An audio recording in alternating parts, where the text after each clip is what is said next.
Well, welcome back to Tech Garage, presented by RockAuto.com. Well, Tom and I are hard at it on project M&M, Mercury Makeover. And you know, we walk back to do the differential, and lo and behold, here's a fuel filter. Got to change the fuel filter, right, Tom? That's right. We got a French tank of gas. Yeah, after those years, you should see what come out of it. Nothing to it. All I did was actually put my tool on here, disconnected my line, put it in there. All that's left is I need to put the line back on, which is basically just self-crimping. I put it on. You hear that click. Once it's locked, get the safety on there, make sure it's good to go.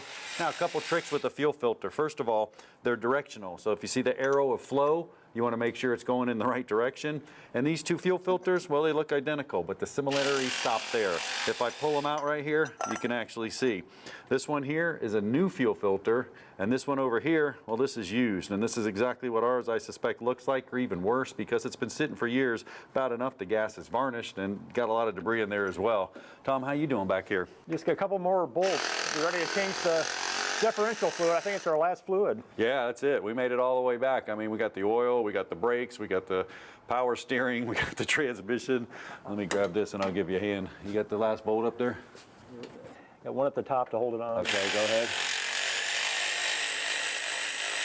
Let's see if we get lucky here and don't take a bath like we did on the transmission. We were fine there, but I suspect this thing's probably original too. Yeah, it's got the factory adhesive on there, so we're gonna have to get a little prying going here. Let me see if I can get an angle here. Watch yourself. There it goes. Oh, okay, made it. Look at that.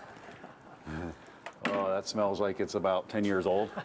This is not smell-o-vision, but if you could smell this, yeah. See if you can pull that cover down, and we'll move over there. That last bolt. Awesome. Set that right there on the table there. Now, why are we changing the differential fluid?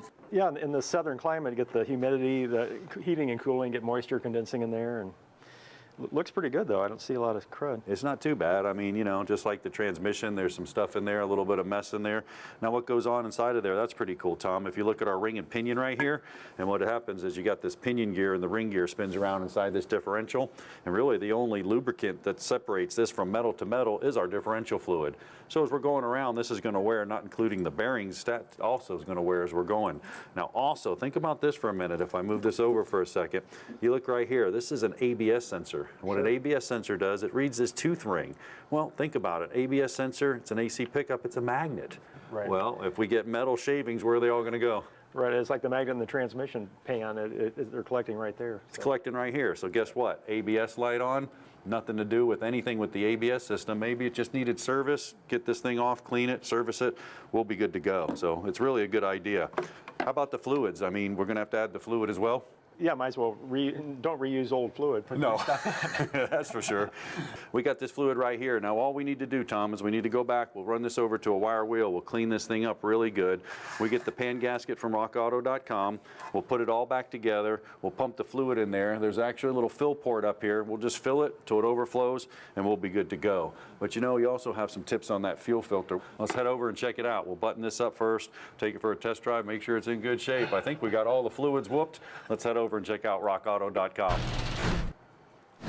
Now, Tom, we replaced the fuel pump on Project M&M, the Mercury Makeover, and I'll tell you what a dream. Right on the rail, super easy, couple bolts, couple bam, off and on, we're good to go. That's not the case all the time. Yeah, it's getting more and more rare. A lot of times now, the fuel pump and the fuel filter and the sending unit for the gauge and the dash and the pressure regulator are all part of one fuel pump assembly that goes in the gas tank. I pulled up the 2005 Toyota Camry as an example.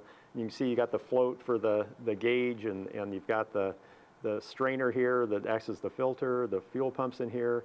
So you might need to replace that as a complete unit if you have thing more than one is failing, if your gauge is acting goofy and you know the filter needs to be replaced, or you can just take it out and replace individual components like the inexpensive filter part of the system. Yeah, and that's nice. A lot of times we may just want to get into the tank, maybe clean out some debris in the tank, and my fuel pump's working. So I see you here for $2, $4, I can go get a strainer, just put it on there, and I have a fresh system. Yep, yeah, the only difficulty is taking it in and out of the gas tank. Yeah, and this thing was pretty rough. I tell you what, I looked up a fuel filter one time, and they don't give you access. So when you're getting in there and you're replacing the whole unit, you can find it right here on RockAuto.com. Yep, you saw how easy it was.